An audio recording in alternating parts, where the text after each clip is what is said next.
Hello ప్రభునందు ప్రియులారా, ఈ సాయంకాలం వేళలో మరలా తిరిగి మనము 7 గంటలకు కూడుకుంటామని ప్రకటన చేశారు. ఆ ప్రకారమే మరి అందరూ చేరగలగటానికి ప్రభు కృప చూపించాడు. మరి వర్షం కొంత ఆటంకంగా ఉంది, మరి అందును బట్టి కొంత ఇబ్బంది జరుగుతుంది అనుకున్నాం, కానీ మరి ప్రభు సహాయం చేశాడు. మరి మీ వద్ద పాటలు వింటుంటే ఇంకా వినాలనిపిస్తుంది.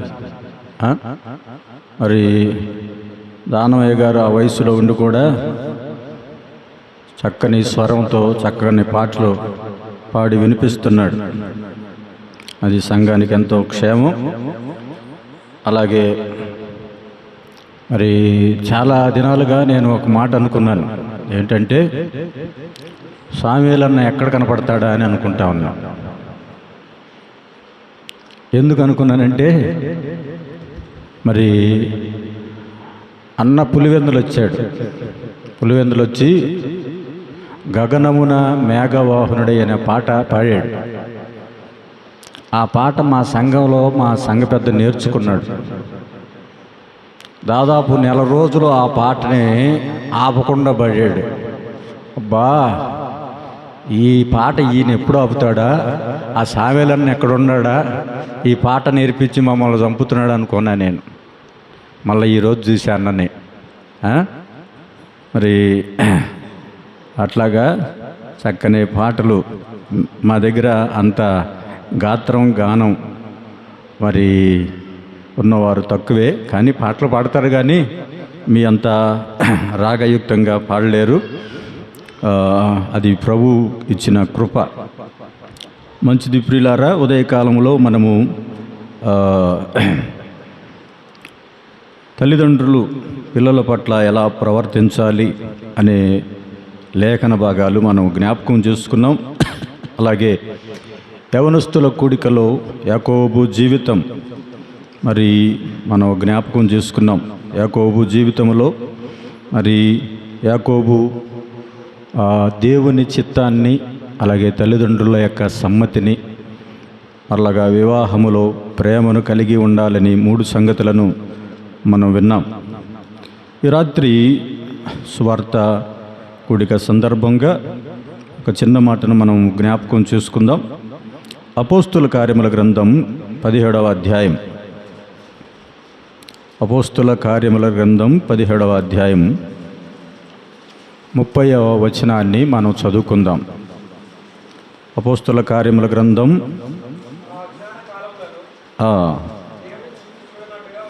దేవుడు చూచి చూడనట్లుగా ఉండెను. అందరూ అంతటా మారు మనసు పొందవలనని మనుషులకు ఆజ్ఞాపించుచున్నాడు. 31 కూడా.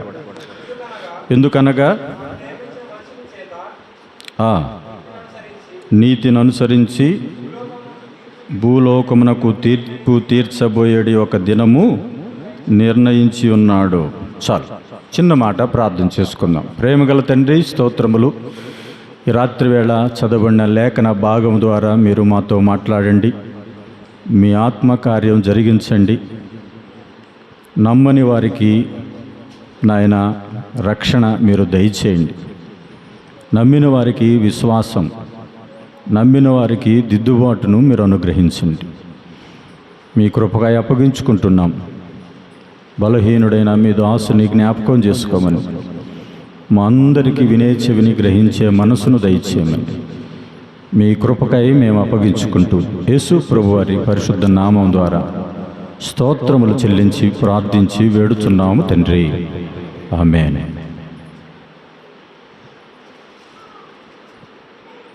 ప్రభునందు ప్రియులారా, అపోస్తుల కార్యముల గ్రంథం 17వ అధ్యాయం 30వ వచనం 31వ వచనాన్ని మనం చదివాం. అది అజ్ఞాన కాలము అని జ్ఞాపకం చేస్తూ ఉన్నాడు. ఆ అజ్ఞాన కాలమందు దేవుడు వారిని చూచి చూడనట్లుగా ఉండెను. అది అజ్ఞాన కాలము అయితే మరి ఇదే కాలము, ఇది విజ్ఞాన కాలం, అంతేనా?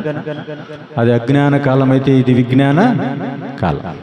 ఎందుకంటే ఆ రోజుల్లో కోత కొయ్యాలంటే కొడవలే ఉండేది. ఇప్పుడు కోత కొయ్యాలంటే మిషన్లు వచ్చినాయి. అప్పట్లో చెట్టు నరకాలంటే గొడ్డలే ఉండేది. ఇప్పుడు చెట్టు నరకాలంటే మిషన్లు వచ్చినాయి. అప్పట్లో సెల్ ఫోన్ కానీ, టీవీ కానీ, కంప్యూటర్ కానీ, ఇంటర్నెట్ కానీ ఏ టెక్నాలజీ లేదు. అందుకనే దాన్ని ఏమన్నాడు? అజ్ఞాన కాలము అన్నాడు. అయితే ఇది విజ్ఞాన కాలం. దేవుని వాక్యం ఏమని సెలవిస్తుందంటే ఆ అజ్ఞాన కాలమందు దేవుడు వారిని చూసి చూడనట్లుగా ఉండెను అన్నాడు. హైదరాబాద్లో న్యూ సైన్స్ డిగ్రీ కాలేజీలో నేను ఎలక్ట్రానిక్స్ డిపార్ట్మెంట్లో నేను పనిచేస్తూ ఉన్నాను. ఒక్కోసారి ఇన్విజిలేటర్గా నేను ఆ కాలేజీలో డిగ్రీ పిల్లలకి ఇన్విజిలేషన్ చేస్తూ ఉన్నప్పుడు పిల్లలు కాపీలు పట్టుకొచ్చేవాళ్ళు. కాపీలు పట్టుకొచ్చి ఒక్కొక్కడు చాలా తెలివిగా రాస్తూ ఉండేవాడు. మనం అటు పోయామంటే గబగబా పేపర్ తీసి అటు ఇటు చూసి మనం ఇటు తిరగంగానే ఏమీ తెలగనలాగా రాస్తూ ఉంటారు. అలా రాస్తూ ఉన్నప్పుడు వాడి దగ్గర కాపీ ఉన్న సంగతి మనకు తెలుసు. కానీ కొంతమంది ధైర్యంగా తీసి ఏముందులని కొంచెం కొంచెం పెట్టి రాస్తూ ఉంటారు. నిజానికి అప్పుడు మేము ఏం చేసేవాళ్ళం అంటే పాపం రాసుకుంటున్నారులే అని చూసి చూడనట్టుగా ఉండేవాళ్ళం. ఎట్లా ఉండేవాళ్ళమి? చూసి చూడనట్టుగా ఉండేవాళ్ళమి. ఎగ్జామ్ రాస్తున్నారు, వాడు పాస్ అవుతాడులే అని చూసి చూడనట్లుగా ఉండేవాళ్ళం. అయితే పిల్లరా, దేవుని వాక్యం ఏమని సెలవిస్తా ఉందంటే ఆ దినాల్లో దేవుడు కూడా ఏం చేశాడంట? చూసి చూడనట్లుగా ఉండెను అనే మాట మనం చూస్తున్నాం. అయితే ఏమంటున్నాడు? ఇప్పుడైతే అందరూ అంతటా మారు మనసు పొందాలి. మారు మనసు పొందాలి అని ఏం చేస్తున్నాడండి? తర్వాత ఆజ్ఞాపించుచున్నాను అన్నాడు. ఆ కాలంలో వారికి ఆజ్ఞలు ఉన్నాయి, 10 ఆజ్ఞలు ఉన్నాయి. నరహత్య చేయకూడదు, దొంగతనం చేయకూడదు, వ్యభిచరించకూడదు, అబద్ధం ఆడకూడదు, నీ పొరుగు వారిని ఆశించకూడదు, నీ దేవుని ప్రేమించాలని అనేకమైన ఆజ్ఞలు ఉన్నాయి ఆ దినాల్లో. ఈ దినాల్లో ఏమున్నాయండి? అంతటా అందరూ మారు మనసు పొందాలి అని దేవుడు ఏం చేస్తున్నాడు? ఆజ్ఞాపించుచున్నాడు అన్నాడు. మారు మనసు పొందాలి అని దేవుడు ఆజ్ఞాపిస్తున్నాడు. ఎవరికి? అందరూ, అంతటా, లోకమందంతటా మారు మనసు పొందాలి. మారు మనసు పొందకపోతే ఏం జరుగుతుంది? యేసుక్రీస్తు ప్రభువారు సువార్త ప్రకటిస్తున్నాడు. ఆయన సువార్త ప్రకటిస్తూ మత్తయి సువార్త 4వ అధ్యాయము ఒక మాట చెప్పాడు కదా. మత్తయి సువార్త 4వ అధ్యాయం 17వ వచనములో ఏమన్నాడు? పరలోక రాజ్యము సమీపించుచున్నది, మారు మనసు పొందుడి అన్నాడు. మారు మనసు ఎందుకు పొందాలి? ఎందుకు పొందాలంటండి? పరలోక రాజ్యం సమీపంగా ఉంది కాబట్టి మీరేం చేయాలి? మారు మనసు పొందాలి. ఐగుప్తు దేశం నుంచి దాటి వచ్చిన తర్వాత ఇశ్రాయేలు ప్రజలు కనాను దేశములో ప్రవేశించడానికి దగ్గరగా ఉన్నారు. కానీ వారిలో అనేక మంది కనాను దేశానికి చేరుకోలేకపోయారు. ఎందుకంటే వారి జీవితంలో సణుగులు ఉన్నాయి, గొణుగులు ఉన్నాయి, వారి జీవితంలో అపవిత్రత ఉంది. కాబట్టి ఆ పాలు తేనెలు ప్రవహించు కనాను దేశానికి వారు చేరుకోలేకపోయారు. అలాగే పరలోక రాజ్యం సమీపముగా ఉన్నది. అయితే ఎవరు చేరుకోలేరంటండి? ఎవరికైతే మారు మనసు లేదో వారు చేరుకోలేరు అన్నాడు. పరలోక రాజ్యము సమీపముగా ఉన్నది కాబట్టి మీరేం చేయాలి చెప్పండి? మారు మనసు పొందాలి అన్నాడు. అంత మాత్రమే కాదు, ఇక్కడే అపోస్తల కార్యము గ్రంథంలో మనం ఇప్పుడే చదువుకున్నాం కదా, అందరూ అంతటా మారు మనసు పొందాలని ఆజ్ఞాపించుచున్నాను అని 31వ వచనంలో ఏమని చెప్పాడండి? ఎందుకనగా తాను నియమించిన మనుషుని చేత నీతిని అనుసరించి భూలోకమునకు తీర్పు తీర్చడిపోయే దినము నిర్ణయించి ఉన్నాడు. అనగా మారు మనసు ఎందుకు పొందాలి అంటే రెండో కారణం చెప్తున్నాడు. భూలోకానికి ఏముందంటండి? తీర్పు ఉంది. తీర్పు జరగబోతా ఉంది కాబట్టి నీవు నేను మారు మనసు పొందాలి. మారు మనసు పొందకుండా ఏ వ్యక్తి కూడా దేవుని రాజ్యాన్ని ప్రవేశించలేడు. మారు మనసు పొందితే నువ్వు తీర్పును తప్పించుకుంటావని దేవుని లేఖనాలు సెలవిస్తూ ఉన్నాయి. తీర్పు తప్పించబడాలంటే మారు మనసు పొందాలి అన్నాడు ప్రియులారా. మారు మనసు పొందాలి అని చెప్తూ అక్కడ ఏమన్నాడు చూడండి. 2 పేతురు పత్రిక 3వ అధ్యాయము 9వ వచనములో మనందరికీ తెలిసిన మాట. 2 పేతురు పత్రిక 3వ అధ్యాయము 9వ వచనములో ఆలస్యము చేయువాడు కాడు, ఎవడును ఎవరు నశింపవలని ఇచ్చేయింపక. అంటే మారు మనసు ఎందుకు పొందాలని 3వ కారణం చెప్తున్నాడండి. ఎవరు కూడా నశించకూడదు. అందుకే ఏం చేయాలి? మారు మనసు పొందాలి. ఎవరునూ నశించకూడదు. అక్కడ ఏమంటున్నాడు? అందరూ, అంతటా మారు మనసు, అందరూ మారు మనసు పొందాలి అన్నాడు. కారణం అక్కడ తీర్పు ఉంది అన్నాడు, ఇక్కడ మారు మనసు పొందాలి అన్నాడు. ఎందుకంటే నశించకుండా ఉండాలంటే యేసుక్రీస్తు ప్రభువారు ఆయన్ని ప్రశ్నించడానికి కొంతమంది వచ్చారు. లూకాసు వార్త 17వ అధ్యాయంలో 13వ అధ్యాయంలో లూకాసు వార్త 13వ అధ్యాయము మొదటి నుంచి చదివితే అక్కడ పిలాతు గలిలైన కొందరి రక్తము వారి బలులతో కలిపి ఉండును. ఆ కాలమున అక్కడున్న కొందరు ఆ సంగతి యేసుతో చెప్పగా ఆయన వారితో ఇట్లను, ఆ గలిలయులు అట్టి హింసలు పొందినందున వారు గలిలయులందరికంటే పాపులని మీరు తరంచుచున్నారా? 3వ వచనం, కారని మీతో చెప్పుచున్నాను, మీరు మారు మనసు పొందని ఎడల ఏమనండి, మీరందరూ అలాగే నశింతురు. పిలాతు యెరూషలేము దేవాలయములో ఏం చేస్తున్నాడంటండి? కొందరి రక్తాన్ని కొందరిని ఏం చేశాడంటే వారిని చంపి బలులర్పించే వారి రక్తముతో కలిపాడు. అంటే బలుల రక్తము అలాగే కొంతమందిని చంపిన వారి రక్తం, ఇద్దరి రక్తము కలిసి అక్కడ ప్రవహిస్తూ ఉందంట. వారిని అలాగ చంపి హత్య చేశాడు. ఆ సందర్భంలో కొందరు వచ్చి ప్రశ్నిస్తున్నాడు, అయ్యా ఇట్లా చేశాడు అంటే వారందరూ పాపం చేసిన వాళ్ళ, వారందరూ శిక్షకు గురయ్యారంటే వాళ్ళందరూ పాపం చేసిన వాళ్ళ అనంటే కానే కాదు అని ప్రభు చెప్తూ వారు అలాగా నశించారు, మీరు కూడా అలాగే నశించాలని అనుకుంటున్నారా? ఒకవేళ నశించకుండా ఉండాలంటే ఏం కావాలి? మీరు మారు మనసు పొందాలి అంటాడు. మీరు మారు మనసు పొందాలి అన్నాడు ప్రియులారా. ఈ రాత్రి వేళ మారు మనసు లేకుండా ఏ వ్యక్తి పరలోక రాజ్యం చేరలేడు. దైవజనులు జి రాజారావు గారు మా గ్రామంలో వారు చెప్తా ఉండేవారు. ఏమని చెప్తా ఉన్నంటే, మారు మనసు పొందకుండా మనం ప్రార్థన చేసినా పరలోక రాజ్యం వెళ్ళాం, వాక్యం చెప్పినా పరలోక రాజ్యం వెళ్ళాం. మారు మనసు లేకుండా గొప్ప ప్రసంగం చేసిన పరలోక రాజ్యానికి వెళ్ళలేము. ఆ వాక్యం చెప్పినప్పుడు కొంతమంది అంట ఎదురుగున్న ప్రేక్షకులు, లేకపోతే ఎదురుగున్న విశ్వాసులు, లేకపోతే ఎదురుగున్న అవిశ్వాసులు వారి కళ్ళల్లో నీళ్ళు వస్తాయంట. అయ్యో ఇంత గొప్ప వాక్యం చెప్తున్నాడని ఆ వ్యక్తిని గురించి విని వారికి మారు మనసు కలిగిద్దంట. కానీ చెప్పే వ్యక్తికి మారు మనసు లేకపోతే ఆ వ్యక్తి పరలోక రాజ్యానికి వెళ్ళలేడు. అర్థమైందా? ఒక వ్యక్తి గొప్ప కార్యాలు చేశాడు, గొప్ప పనులు చేశాడు, ఆ ఇంటిలో మంచి పనులు చేశాడు, ఇద్దరిని బాగా చదివిస్తున్నాడు, ఆ గ్రామంలో మంచి పేరుంది, అతన్ని చనిపోయాడు, సమాధి కార్యక్రమం చేశారు, అయిపోయిన తర్వాత స్తుతికుడికి పెట్టారు. ఇంటికి వచ్చిన తర్వాత అతని గురించి గొప్పగా చెప్తున్నారు, చాలా మంచివాడండి, ఇద్దరిని చదివించాడండి, ఇంటిలో మంచి పేరు కలిగిన వాడండి, దాన ధర్మాలు చేసేవాడండి, అన్నీ ఉన్నాయి. కానీ ఆ వ్యక్తి ఎలా చనిపోయాడంటే మారు మనసు లేకుండా చనిపోయాడు. ఒక వ్యక్తి అన్నీ ఉన్నా కూడా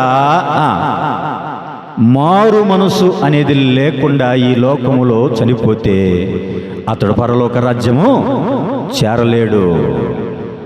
పరలోక రాజ్యం చేరలేడు. ప్రియులారా, ఈ రాత్రి వేళ మారు మనసు పొందాలి అని దేవుని వాక్యం సెలవిస్తూ ఉంది.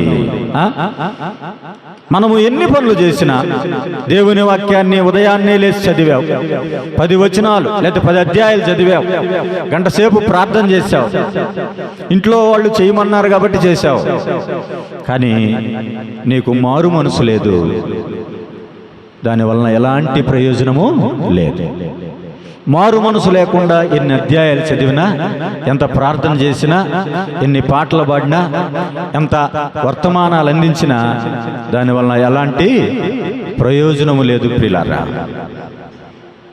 నేను ఒకసారి ఒక చోట విన్నాను. జాన్ వెస్లీ గారు వారు ఒకసారి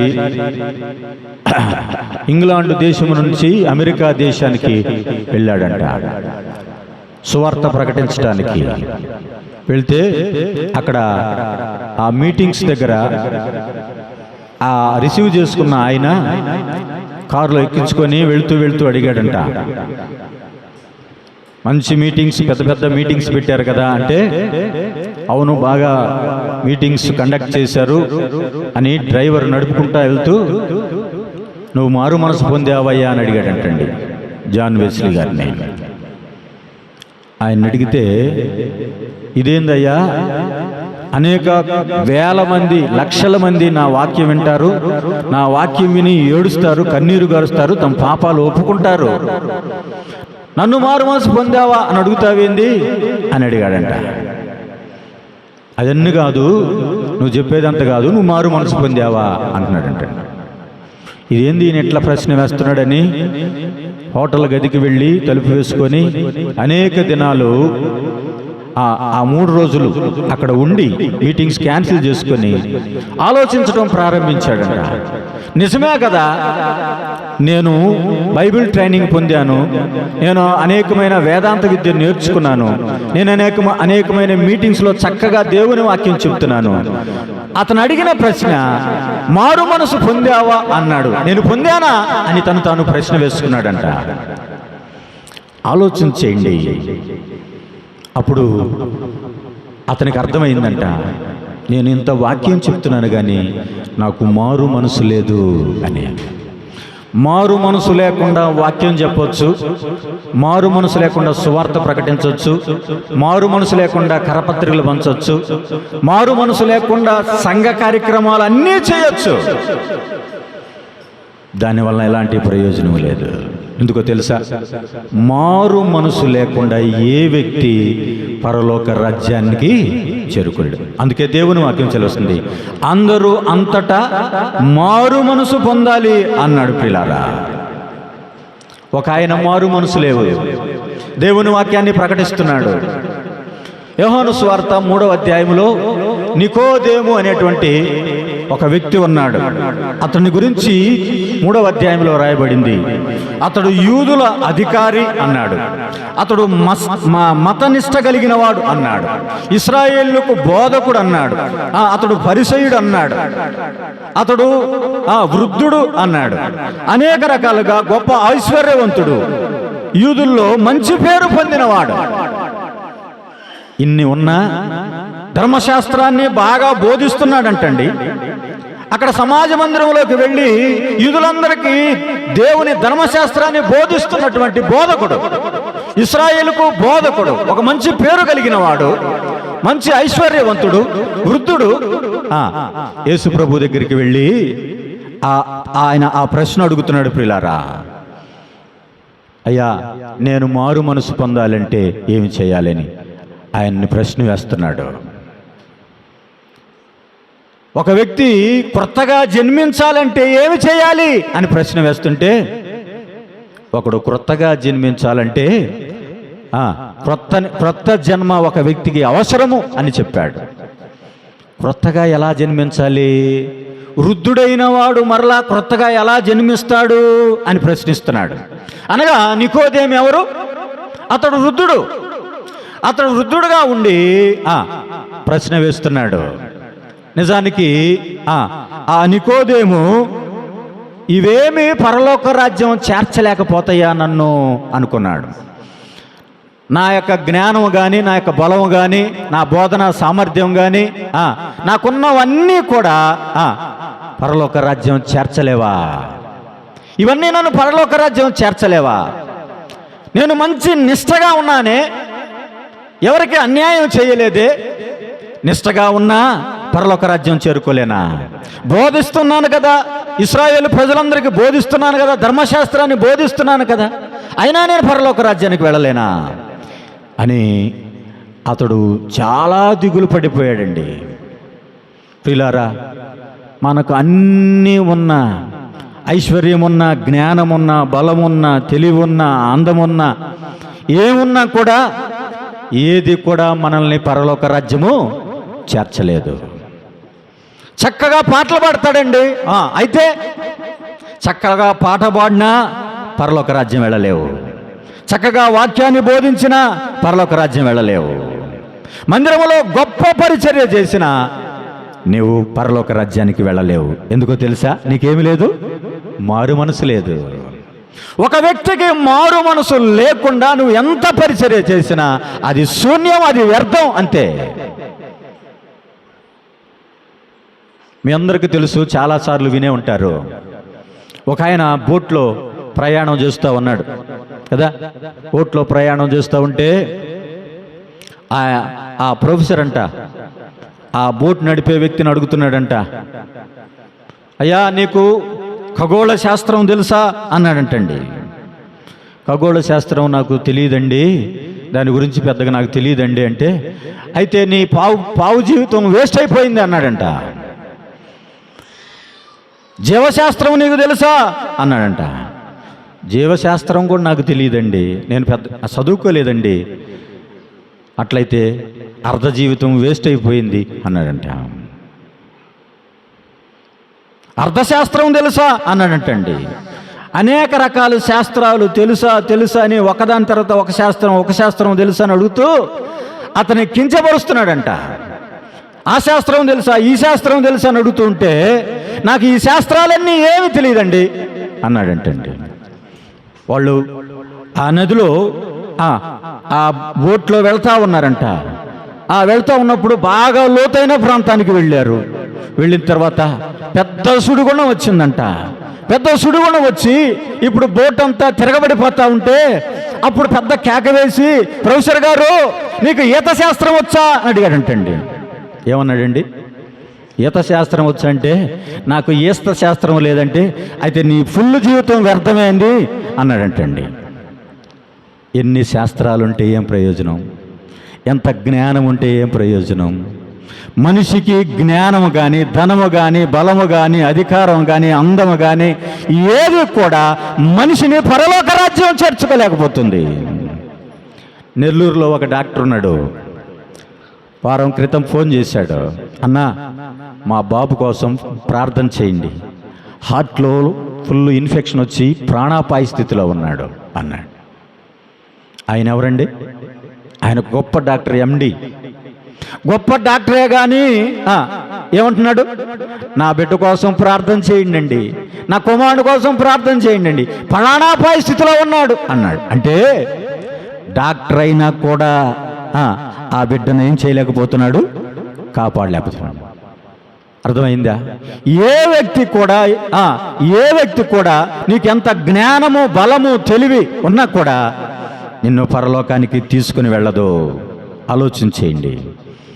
అయితే దేవుని వాక్యం ఏమని చెప్తుందంటే, అందరూ అంతటా మారు మనసు పొందాలి అనే మాటను మనం చూస్తున్నాం ప్రియులారా. మారు మనసు లేకపోతే ఏం జరుగుతుందటండి? నిత్య నరకము, అగ్నిగుండం ఉంది, తీర్పు ఉన్నది అన్నాడు. అయితే ఏం చేయాలి?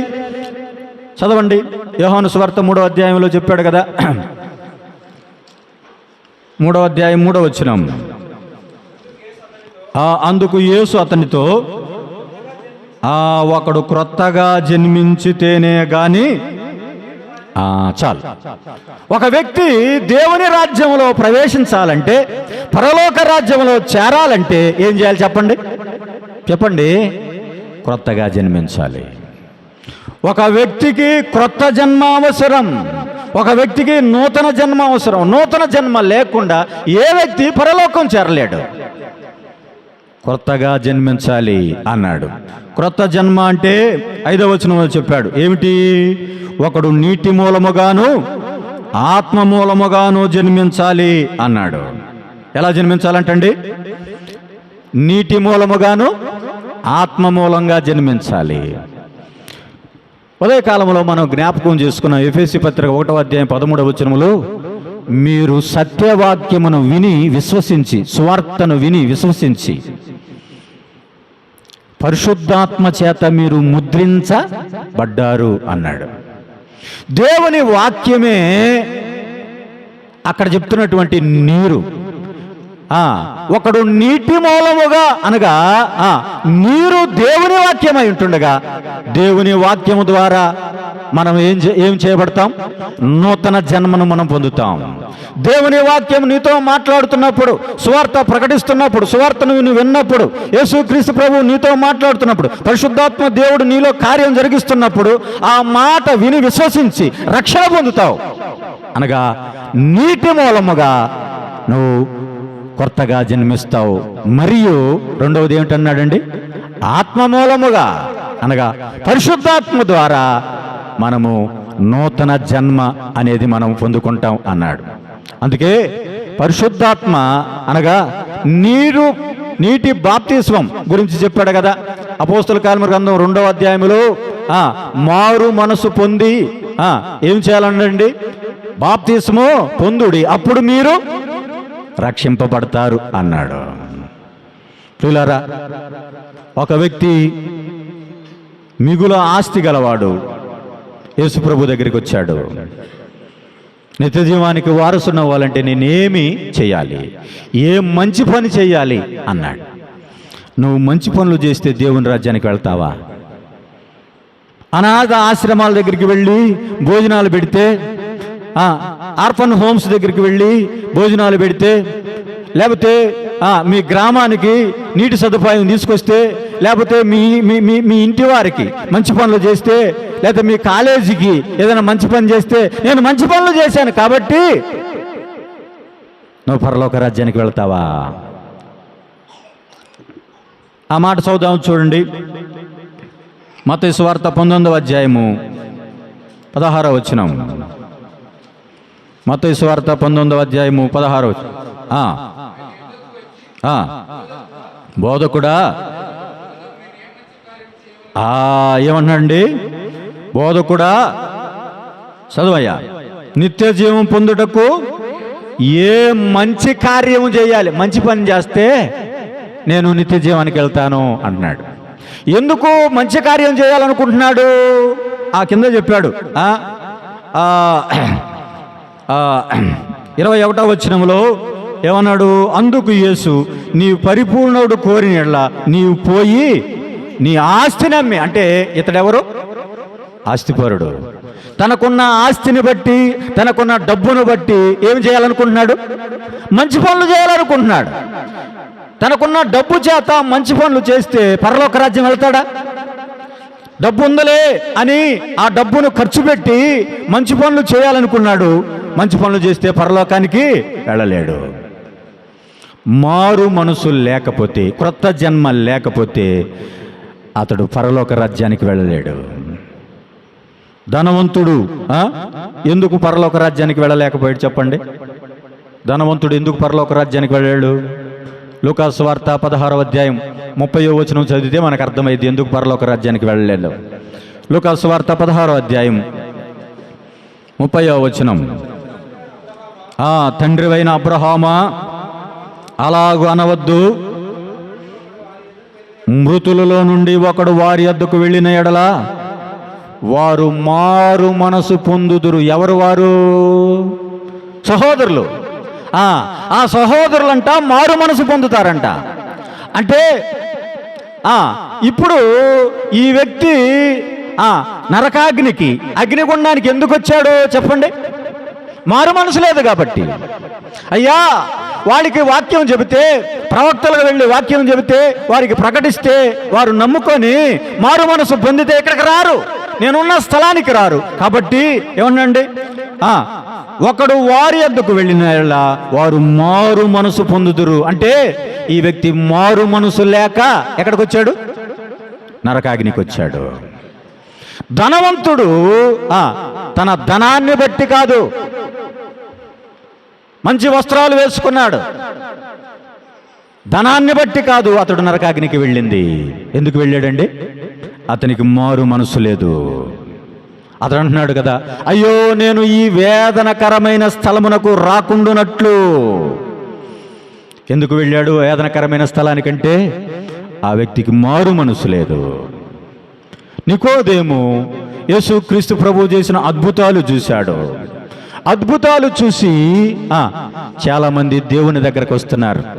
అద్భుతాలను బట్టి ప్రభువుని నమ్ముకునేవారు ఉన్నారు, స్వస్థతలను బట్టి ప్రభువుని నమ్ముకునేవారు ఉన్నారు, సూచక్రియలను బట్టి ప్రభువుని నమ్ముకునేవారు ఉన్నారు. పిల్లరా, యేసుక్రీస్తు ప్రభువుని అద్భుతాల కోసం కాదు, సూచక్రియల కోసం కాదు, ప్రభువు దగ్గర ఎందుకు రావాలంటే మారు మనసు పొందడానికి, అనగా రక్షణ పొందటానికి, నిత్యజీవం పొందటానికి, పరలోక రాజ్యం చేరటానికి యేసు ప్రభు దగ్గరికి రావాలి. నీవు ప్రభువుని నమ్ముకోవాలంటే ఈ రాత్రి వేళ పిల్లారా, మరి మారు మనసు అనగా పాపక్షమాపణ. కొంతమంది యేసుక్రీస్తును అభిమానిస్తారు. యేసుక్రీస్తు ప్రభు వారు చాలా మంచివాడండి, యేసుక్రీస్తు ప్రభు అంటే నాకు ఇష్టమండి, కరుణామయుడు సినిమా పాడితేనండి ఆయనకి సిలువ వేస్తుంటే నేను ఏడ్చి పెట్టానండి అని చెప్తారు. నీకు దుఃఖం వచ్చిందిలే, నువ్వు దుఃఖపడినా ఇస్కరియోతు యోధ పశ్చాత్తాపడ్డాడు. ఎందును బట్టి? ఇదిగో ఆ నిరపరాధ రక్తాన్ని నేను అప్పగించి నేను పాపం చేశాను, అయ్యో ఆ నీతిమంతుని నేను అప్పగించానని పశ్చాత్తాపడ్డాడు. కానీ తన హృదయములో క్రీస్తు ప్రభు దగ్గరికి వచ్చి మారు మనసు పొందలేదు. అర్థమైందా? యేసుక్రీస్తు ప్రభువారు మంచివాడు, యేసుక్రీస్తు ప్రభువాడు ఆయన మన కొరకు వచ్చాడు, పాపాలు క్షమించేవాడు, యేసుక్రీస్తు ప్రభు నిజమైన దేవుడు, నిత్యజీవం ఇచ్చేవాడు అని అనుకుంటే పరలోకం వెళ్ళవు. ఏం చేయాలి? నువ్వు నీ హృదయములో మార్పు అనేది కలగాలి. నీ హృదయంలో మార్పు లేకుండా, నువ్వు పాపక్షమాపణ పొందకుండా, యేసు ప్రభువా అని నువ్వు ఆయన నోటితో ఒప్పుకోకుండా, నీ పాపాలను ఒప్పుకోకుండా నువ్వు ఎన్ని కార్యాలు చేసినా నువ్వు పరలోక రాజ్యానికి వెళ్ళలేవు. ప్రభువా, నిత్య జీవమును పొందటాలంటే నేనేమి చెయ్యాలి? అన్నీ చేశానయ్యా, చిన్నప్పటి నుంచి చేశాను, బాల్యం నుంచి చేశాను, తల్లిదండ్రులను సన్మానించాను, ప్రేమించాను, పొరుగువాన్ని ప్రేమించాను, అన్నీ చేశావా? అయితే ఒక్క పని చెయ్యి, నీకున్న ఆస్తిని వదిలిపెట్టు. అన్నిటిని వదిలిపెట్టాడు కానీ ఏం వదిలిపెట్టలేదండి? ఆస్తిని వదిలిపెట్టలేకపోయాడు. వ్యసనపడుచు వెళ్ళిపోయాడు, నరకాగ్నికి వెళ్ళిపోయాడు. అర్థమైందా? యేసుక్రీస్తు ప్రభువుని నువ్వు అంగీకరించాలంటే నీ హృదయములో ఉన్న పాప జీవితాన్ని నువ్వు వదిలిపెట్టాలి. అదే మారు మనస్సు. యోహాను సువార్త 1వ అధ్యాయం 12వ వచనం చదువుదాం, చూడండి. యోహాను సువార్త 1వ అధ్యాయం 12వ వచనం. తన్ను ఎందరు అంగీకరించిరో వారందరికీ, తన నామమందు విశ్వాసముంచిన వారికి దేవుని పిల్లలయ్యే అధికారం. ఎవరికి? ఎవరైతే ఆయన యందు విశ్వాసముంచారో. ఒకవేళ నికోదేము యేసు ప్రభు వారి దగ్గరికి వెళ్ళి, అయ్యా నేను యూదుల సమాజ మందిరంలో అధికారినయ్యా, నేను ఇశ్రాయేలుకు బోధకుడినయ్యా, అయ్యా నేను పరిసయ్యుడినయ్యా, నాకు పరలోకం ఇయ్యంటే ఇస్తాడా ప్రభు? ఎవడు? అతడు నేను వృద్ధున్నయ్యా నన్ను చేర్చుకో అంటే చేర్చుకుంటాడా ప్రభు? చేర్చుకోడు. ఆయనకు అన్ని ఆధిక్యతలున్నా ప్రభు ఏమంటే నీకు మారు మనసుందా? మారు మనసు ఉంటేనే ఎక్కడికి, నీకు లోపలికి ఎంట్రీ, లేకపోతే నో ఎంట్రీ. ఎవరైనా సరే, మా తండ్రి క్రైస్తవుడు, నాకు కూడా పరలోకం ఇవ్వాలంటే ఇస్తాడా దేవుడు? నీ తండ్రి క్రైస్తవుడే, నీ తండ్రి క్రీస్తు ప్రభువుని అంగీకరించిన వాడే. నువ్వు అంగీకరించకపోతే నీకు పరలోక రాజ్యము లేదు. తన్ను ఎందరు అంగీకరించిరో అన్నాడు, వారందరికీ అంగీకరించిన వారందరికీ నిత్యజీవం ఉంది, పరలోక రాజ్యం ఉంది అన్నాడు. యేసు ప్రభువుని అంగీకరించాలి, యేసు ప్రభువుని నోటితో ఒప్పుకోవాలి. పరలోక రాజ్యం చేరాలంటే ఇదిగో మారు మనసు అనే అనుభవం కావాలి. ఈ రాత్రి వేళ అమ్మాయ్యా, మారు మనసు అనుభవం లేకుండా ఇంకా నువ్వు ఉన్నావా? అన్ని పనులు చేస్తూనే ఉన్నావు, కానీ నీకు మారు మనసు అనుభవం ఉన్నదో లేదో జ్ఞాపకం చేసుకో. నీటి మూలముగాను ఆత్మ మూలముగాను అన్నాడు. క్రీస్తునందు విశ్వాసముంచి అన్నాడు. ఏం చేయాలంటండి? యేసు క్రీస్తునందు విశ్వాసం ఉంచాలి. మనం అందరి మీద విశ్వాసం ఉంచుతాం లేదా? విశ్వాసం ఉంచుతాం. బస్సు డ్రైవర్ మీద మనకు విశ్వాసం ఉంటుందా లేదా? ఉంటుంది. బస్సు డ్రైవర్ దగ్గరికి పోయి, డ్రైవర్ గారు ఈ బస్సు మంచిదేనండి, ఈ బస్సు కండిషన్ బాగుందండి, ఈ బస్సు టైర్లు బాగుండేయండి, ఈ బస్సు పోయిద్దని గ్యారెంటీ ఉందండి, ఈ బస్సును నువ్వు నడుపుతావా, గ్యారెంటీగా నన్ను తీసుకెళ్తావా అంటే డ్రైవర్ ఏమంటాడు చెప్పండి? ముందు దిగో, ఎక్కడి నుంచి దిగిపో అంటాడు. ఎందుకని? అతని మీద నీకేమి లేదు విశ్వాసం, అతని మీద నీకు నమ్మకం లేదు, అంతే. డాక్టర్ దగ్గరికి పోయి ఏమంటావు? డాక్టర్ గారండి, ఈ ట్యాబ్లెట్ వేసుకుంటే తగ్గిద్దా? నువ్వు నిజమైన డాక్టర్వేనా? ఈ మందులు వేసుకుంటే తగ్గుతాయా అని మనం ప్రశ్న వేస్తే డాక్టర్ ఏమంటాడు చెప్పండి? వెళ్ళిపో, బయటికి వెళ్ళిపో, నువ్వు ముందంటాడు. మంగళ షాప్ వాళ్ళ దగ్గరికి వెళ్తాం, మన తల అప్పగిచ్చి బార్బర్ గారు నువ్వు బాగా కటింగ్ చేస్తావా, మంచి స్టైల్గా కట్ చేస్తావా, అటు చేస్తావా, ఇటు చేస్తావా, బొక్కలు పెడతావా, అట్లా అని ప్రశ్నించామనుకోండి, ఆయన కూడా ఏమంటాడు అంటే, బార్బర్ దగ్గరికి పోయినా వాడు గుడ్డ కప్పి కత్తిరి తీసుకొని ఇట్టంటే ఏం చేస్తావు? నువ్వు మౌనం కూర్చుంటావు. వదకు తేబడిన గొర్రె పిల్ల ఒచ్చు కత్తిరించు అని ఎదుట మౌనంగా ఉన్నట్టు నువ్వేం చేస్తావు? నువ్వు మౌనంగా ఉంటావు. డాక్టర్ దగ్గర పోయినా మౌనంగా ఉంటావు, బస్సులో పోయినా మౌనంగా ఉంటావు. అంటే అర్థం ఏంటి?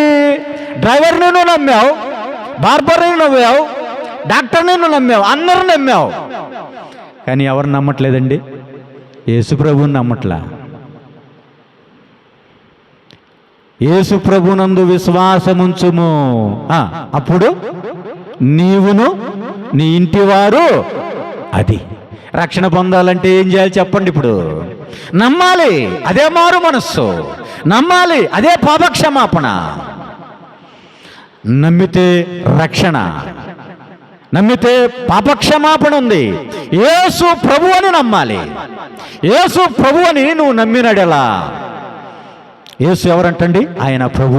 నా జీవితానికి ఆయనే ప్రభు, ఆయన మాట నేను వింటా, ఆయనే నాకు దేవుడుగా ఉన్నాడు, ఆయన చెప్పింది నేను వింటా అని ప్రభువుగా నువ్వు స్వీకరిస్తే అప్పుడు నీవు రక్షించబడతావు. అందరూ నమ్ముతున్నావు లోకంలో, కానీ క్రీస్తు ప్రభువుని నమ్మలేకపోతున్నావు. ప్రియులారా, ఈ రాత్రి వేళ నువ్వు మారు మనసు పొందినట్లయితే ఏముందన్నాడండి? నీకు రక్షణ ఉన్నది. యేసుక్రీస్తు నిజమైన దేవుడు, ఆయన పాపుల రక్షకుడు, ఆయన పాపుల కొరకు ఈ లోకానికి వచ్చాడు అని రాయబడింది ప్రియులారా. కాబట్టి ఇప్పుడు చదువుదాం. అక్కడ 2వ అధ్యాయం అపోస్తుల కార్యముల గ్రంథంలో ఏమన్నాడు? 2వ అధ్యాయము 37వ వచనం. వారు ఈ మాట విని సువార్త చెప్పారు. ఇప్పుడు దాకా చెప్పిన తర్వాత హృదయంలో ఏం జరిగిందంటండి? కార్యం జరిగింది. ఈ మాటలు విన్నారు, మాటలు విని అలాగే వెళ్ళిపోలేదు. చాలామంది మారు మనసు పొందండి, పాపక్షమాపణ పొందండి అంటే తక్కుడో బిక్కుడోలే ఏదోలే అనుకొని వెళ్ళిపోతున్నారు. నమ్మకుండా వెళ్ళిపోతున్నారు. హృదయంలో కార్యం చేస్తున్నా, పరిశుద్ధాత్మ ఒప్పిస్తున్నా, ఆ పరిశుద్ధాత్మ ఒప్పుదలకు ఒప్పుకోకుండా ఏం కాదులని త్రోసివేసి వెళ్ళిపోతున్నారు చాలామంది. ఈ రాత్రి వేళ దేవుడు నీతో మాట్లాడుతున్నాడు. వారు హృదయములో నొచ్చుకున్నారు. తర్వాత మేమేమి చేతుమని పేతురును కడమ అపోస్తులను అడగగా పేతురు ఏమన్నాండి? పేతురు కూడా ఈ మాట చెప్తున్నాడు. ఏమని? మీరు మారు మనసు పొందండి. మీరు మారు మనసు పొంది పాప క్షమాపణ నిమిత్తం. ఒక వ్యక్తి పాప క్షమాపణ పొందాడు అనటానికి రుజువు ఏంటంటే అదే బాప్తిసం అన్నాడు.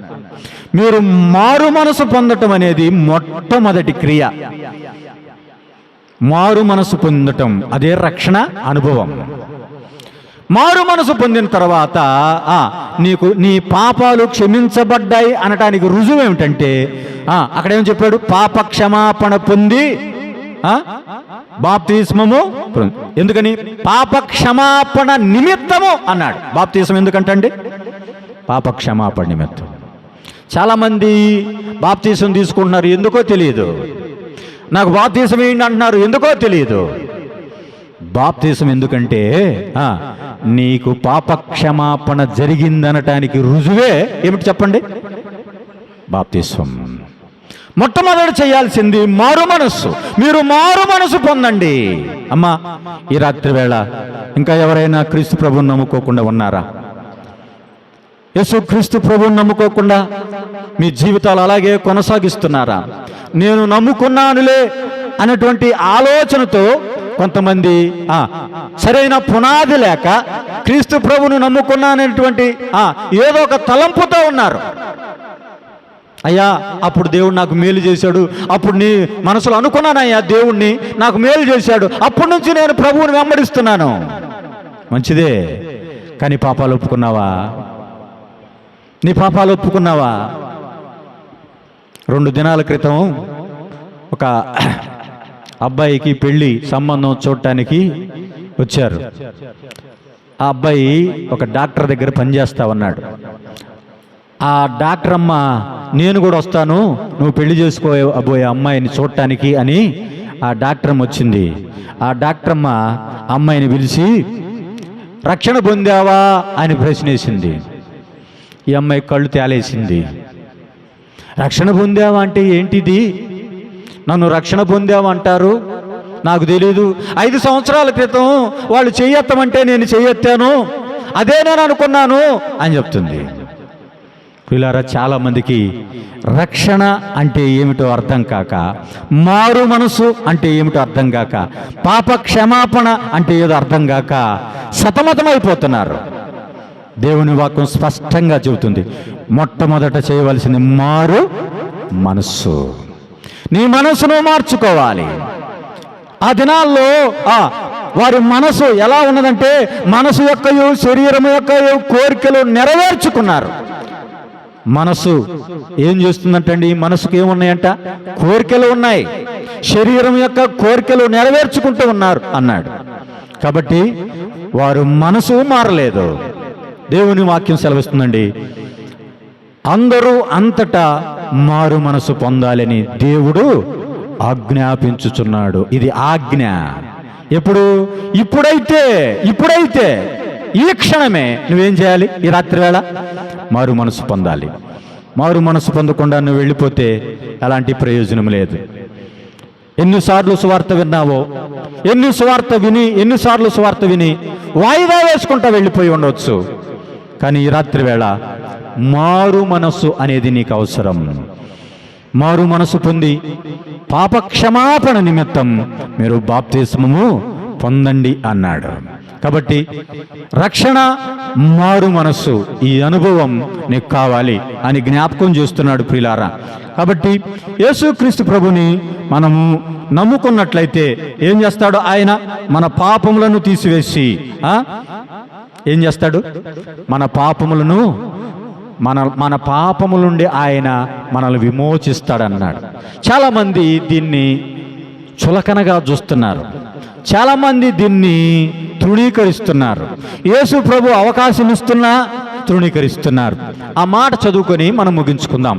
రోమాపత్రిక 2వ అధ్యాయం, రోమాపత్రిక 2వ అధ్యాయం 4వ వచనం. ఆ దేవుని అనుగ్రహము ఏం చేస్తున్నట్టండి? మారు మనసు పొందుటకు ప్రేరేపిస్తుందంటండి. ఈ రాత్రి వేళ నిన్ను ప్రేరేపిస్తుంది. ఏమని? ఆయన అనుగ్రహం. ఏమని? నువ్వు మారు మనసు పొందు. ఓ సహోదరుడా, ఓ సహోదరి, ఈ రాత్రి వేళ నువ్వు మారు మనసు పొందని నిన్ను ప్రేరేపిస్తుంది. ఏంటో తెలుసా? దేవుని అనుగ్రహం. ఎరుగక ఆయన అనుగ్రహైశ్వర్యమును, సహనమును, దీర్ఘశాంతమును ఏం చేస్తున్నారు? చాలామంది తృణీకరిస్తున్నారు. యేసు ప్రభువుని నమ్ముకోకుండా ఈ రాత్రి నువ్వు వెళ్ళిపోతే, ఈ రాత్రి వేళ నువ్వు తృణీకరించినట్లయితే నిత్య నరకాగ్నికి వెళ్ళిపోతావు. మారు మనసు లేకుండా ధనవంతుడు నిత్య నరకానికి వెళ్ళిపోయాడు. మారు మనసు లేకుండా నికోదేము నరకానికి వెళ్ళిపోయాడు. మారు మనసు లేకుండా యవనస్తుడు నరకానికి వెళ్ళిపోయాడు. మారు మనసు లేకుండా అనేక మంది నరకాగ్నికి వెళ్ళిపోయాడు. అయితే ఇప్పుడు అంటున్నాడు కదా, దేవుని అనుగ్రహము ఏం చేస్తుంది? మారు మనసు పొందని నిన్ను ప్రేరేపిస్తుంది. ప్రేరేపణ అంటే ఏంది? ప్రేరేపణ అంటే ఏంటండి? నీ నీ హృదయములో కార్యము జరుగుతూ ఉంటుంది. మారు మనసు పొందు, మారు మనసు పొందు. మారు మనసు పొందకపోతే శిక్ష ఉంది, నిత్య నరకం ఉంది, అగ్ని ఉంది, యాతన ఉంది, శ్రమ ఉంది. ఆ ధనవంతుడు ఏం చేస్తున్నాడు? ఆ అగ్నిగుండములో అల్లాడుచు ఉన్నాడు. ఆ అగ్నిగుండంలో యాతన పడుచున్నాడు. అగ్నిగుండంలో ఎట్లా యాతన పడుచున్నాడు? అగ్నిగుండంలో ఎట్లా ఉన్నాడు? అతడు అబ్రహాము రొమ్మున ఆనుకున్నటువంటి వ్యక్తిని చూస్తున్నాడు. ఆ లాజరును చూస్తున్నాడంటే అతనికి ఏమున్నాయి? కళ్ళున్నాయి. పటపట పొళ్ళు కొరుకుతున్నాడు అంటే అతనికి ఏమున్నాయి? పొళ్ళున్నాయి. ఇదిగో నాలుకతో ఒక చుక్క దాహం నేను తీర్చుకుంటాను, నా నాలుక చల్లార్చుకోవాలి అంటున్నాడు. అంటే అతనికి ఏముంది? నాలుక ఉంది. అంటే శరీరం ఎలా ఉందో అన్నీ ఉన్నాయి. నరకాగ్నిలో యాతన అనుభవిస్తావు. పిల్లరా, అర్థమైందా? నరకాగ్నిలో ఆత్మ రూపములో ఉన్నటువంటి ఆ వ్యక్తి అల్లాడుచు ఉన్నాడు, యాతన అనుభవిస్తున్నాడు. అన్నీ ఉన్నాయి. శరీర సంబంధించిన అవయవాలు ఎలా ఉన్నాయో అలాగే ఉన్నాయి. కానీ అతడు ఏం చేస్తున్నాడు? వేదన అనుభవిస్తున్నాడు. అలాంటి వేదన తప్పించుకోవాలంటే, శిక్ష తప్పించుకోవాలంటే ఈ రాత్రి వేళ క్రీస్తు ప్రభు నిన్ను ప్రేరేపిస్తున్నాడు. ఆయన అనుగ్రహ ఐశ్వర్యమును, ఆయన దీర్ఘశాంతమును నువ్వు ఈ రాత్రి వేళ తృణీకరిస్తావా? ఈ రాత్రి వేళ నువ్వు తృణీకరిస్తావా? అందరూ తలలు వంచండి, ప్రార్థన చేసుకుందాం. ఈ రాత్రి వేళ నువ్వు తృణీకరిస్తావా? దేవుని అనుగ్రహం ఏం చేస్తుందంటండి? మారు మనసు పొందు. దేవుని అనుగ్రహం నువ్వు మారు మనసు పొందని నిన్ను ఏం చేస్తుంది? ప్రేరేపిస్తుంది. ఆ ప్రేరేపణను తృణీకరిస్తావా? మారు మనసు పొందకుండా ఇక్కడి నుంచి నువ్వు వెళ్ళిపోతావా? అమ్మా, ఒకసారి నీ హృదయాన్ని పరీక్షించుకో. నువ్వు మారు మనసు పొందావా? ప్రభువా, నేను మారు మనసు పొందాను అని నువ్వు అనుకుంటున్నావేమో. 12 మందిలో ఇస్కరియోతు యోధా కూడా ఉన్నాడు. ఆయన అనుకున్నాడు ఏమని? నేను మారు మనసు పొందాను అనుకున్నాడు. కానీ యోధా ఆత్మహత్య చేసుకున్నాడు.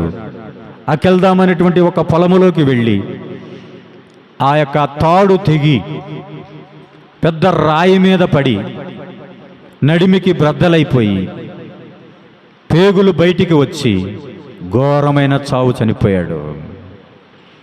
కారణం, అతనికి మారు మనసు లేదు. చాలామంది మారు మనసు లేకుండా నాశనానికి వెళ్ళిపోతున్నారు. మారు మనసు లేకపోతే నిత్య జీవం లేదు. కాబట్టి ఈ రాత్రి వేళ నిన్ను నీవు ప్రశ్న వేసుకో. నాకు మారు మనసు ఉందా? నేను నిజంగా మార్పు చెందానా? నేను మార్పు చెందిన వాడినైతే ఇలాంటి పాపం చేస్తానా? నేను మార్పు చెందిన వాడినైతే, మారు మనసు పొందిన వాడినైతే ఇలాంటి పాపములో ఉండి నేను బయటికి రాలేకపోతున్నానే అని నువ్వు ఆలోచన చేస్తున్నావా?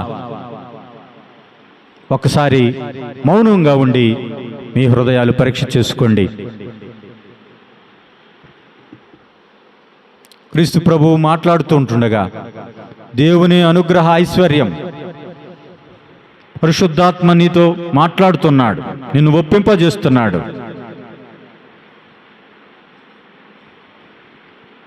ఈ రాత్రి వేళ క్రీస్తు ప్రభువుని నమ్ముకోవాలని ఎవరైనా ఆశ కలిగిన వారుంటే మీ కుడి చెయ్యి పైకెత్తండి.